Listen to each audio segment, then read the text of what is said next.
seguimos valuando empresas, una de las herramientas con más salida laboral que podés tener en un MBA. Constantemente hay pedidos de evaluaciones, es uno de los trabajos de consultoría más frecuentes y muy común para quienes tienen empresas familiares o proyectos de inversión que han crecido, quieren conseguir nuevo capital, quieren agrandarse y bueno, necesitan evaluar para saber cuántas acciones entregan. Vamos a ver hoy 3 errores muy frecuentes en la evaluación. No son complejos, pero por algún motivo ocurren todo el tiempo. Los vemos todo el tiempo en la escuela de negocios, entonces vamos a conversarlos hoy para que los puedas evitar. El primero es olvidar que la evaluación es un modelo, una simplificación de la realidad que viene de nuestro modelo mental. Entonces, el primer error es, sobre todo si sos ingeniero, mil perdones, pero si te gustan mucho los números, si sos súper racional, está esa tentación de, bueno, saltar a los números y ya te encargan la evaluación, inmediatamente vas a tomar los estados financieros o la información que tenés de la compañía, empezás a multiplicar y a hacer unas cuentas y a armar todo un Excel súper complejo, pero que empieza con la parte operativa, más de construcción de los números y no con la estrategia. Ese es un error muy difícil de subsanar después porque nos quedamos con un montón de números en un Excel sumamente complejo y perdemos la visión general de lo que la compañía en realidad está haciendo y por qué tiene valor. Entonces ese es un error que se puede evitar, primero recordando los 2 o 3 conceptos importantes de teoría que están detrás de la evaluación. Esto es fácil porque son siempre los mismos. El primero, recordar que el valor es subjetivo. Valor es distinto que precio. Si haces un trabajo de evaluación de una empresa, lo que estás estimando es el valor, no el precio. El precio se forma con oferta y demanda. Siempre hay sesgos en una evaluación y la evaluación desde el punto de vista del comprador no es la misma que desde el punto de vista del vendedor. El vendedor de la empresa va a tratar de justificar el valor y de inflarlo si es posible para justificar en la negociación. En cambio, el comprador va a tratar de tomar una lista de los activos y verificar que todo esté, y si no está, quitarlo. Es decir, que siempre dan resultados distintos, pues son estimaciones subjetivas. El segundo error súper frecuente en la evaluación es no fundamentar adecuadamente las premisas. Como la evaluación es un cálculo que viene de todas estimaciones del futuro,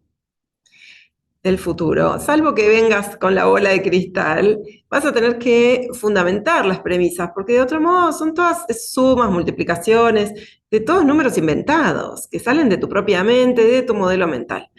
Entonces, un trabajo sólido, un trabajo que, si querés hacer una evaluación que genere confianza a quien la lee y que pueda tener la tranquilidad de tomar decisiones con esa información, vas a tener que justificar las premisas.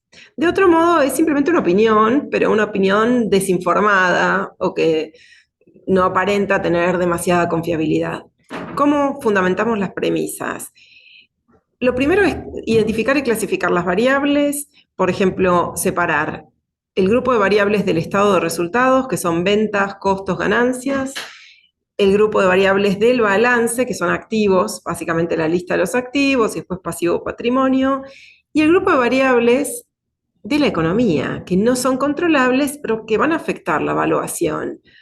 Pueden tener un impacto en el valor y no las podemos controlar. La tasa libre de riesgo, la prima de riesgo de mercado, el riesgo país. Es importante conocer la relación entre las variables, empezando desde abajo hacia arriba. Si, por ejemplo, vas a tener que evaluar con free cash flow, bueno, sabemos que el free cash flow es NOPAT menos inversión neta. Si subimos un poco más, tenemos que calcular la inversión neta, que es la diferencia entre el capital de un año y otro. Y por otro lado, el NOPAT, que es la ganancia operativa después de impuestos. Entonces necesitamos proyectar la ganancia y necesitamos proyectar los impuestos.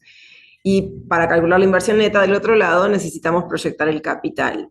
Recordá que la proyección viene de los inputs, determinadas fórmulas que van a ser distintas en el modelo que elijas. Si es discounted cash flow son una fórmula, si es EVA es otra, si son Evaluación relativa son otras fórmulas. Entonces tenemos los inputs, que deberían ser los mismos para todos los métodos. Los métodos, que serían como la licuadora, los inputs son los ingredientes, los métodos son como la licuadora y el output sería como tu trago, la bebida que preparaste. Una buena justificación de premisas requiere analizar cómo fueron ellas en el pasado y si estimamos que la historia se va a repetir o si la empresa tiene determinada estabilidad, bueno, continuarlas hacia el futuro. O al menos que no tengan una inconsistencia muy fuerte. Por ejemplo, algo que yo siempre evalúo es la rentabilidad de la compañía.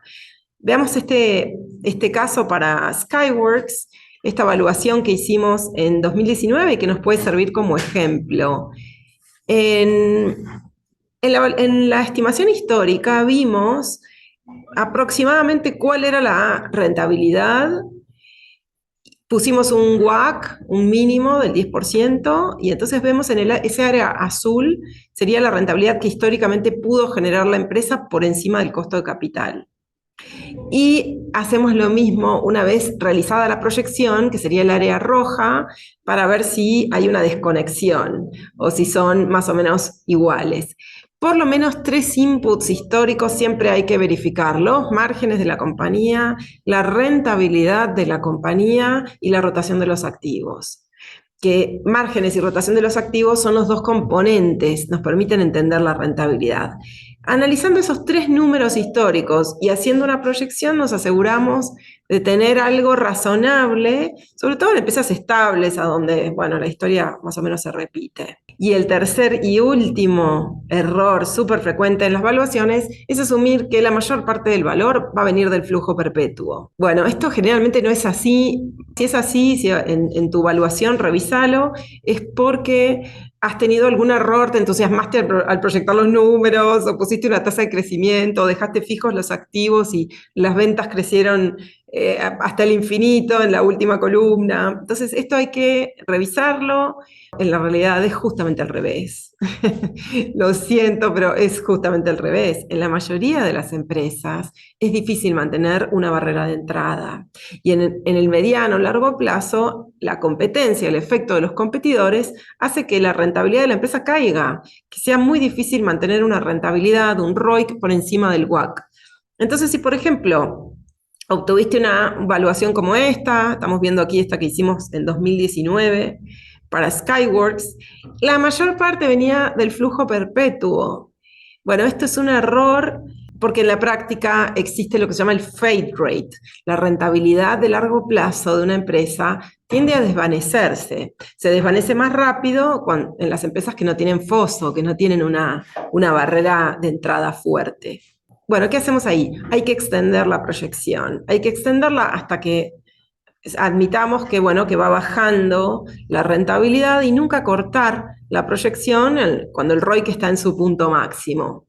Y finalmente, graficar historia y proyección. Esto nos va a dar una idea de si, bueno, las rentabilidades, márgenes y rotaciones históricas que teníamos son consistentes con la proyección que estamos haciendo, o si lo que hemos proyectado es una empresa totalmente diferente. Bueno, con esto cerramos. Pueden descargar si quieren este Excel de evaluación que hicimos para Skyworks, que como les decía, no funcionó demasiado bien en la parte de la proyección a 5 años. Nos sirve para mostrarles cómo hay que alisar un poco ese valor, extendiendo la proyección unos años más y recién después poniendo el flujo perpetuo. Abrazo grande, nos vemos en los próximos días.